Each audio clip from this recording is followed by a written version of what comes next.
Guys, in today's video I will be showing you how to fix Uno problem.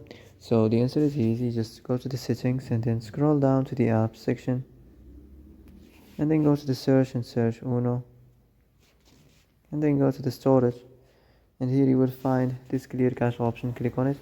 Now you can go check it if it worked, and if it didn't you can try to restart your phone or turn the Wi-Fi off and on, or the Bluetooth or the iPlan mode. Also, you can try to clear data, but be careful. If you clear data, all these applications' data will be deleted. This includes all files, the settings, the accounts, the databases, etc. So be careful if you want to clear your data.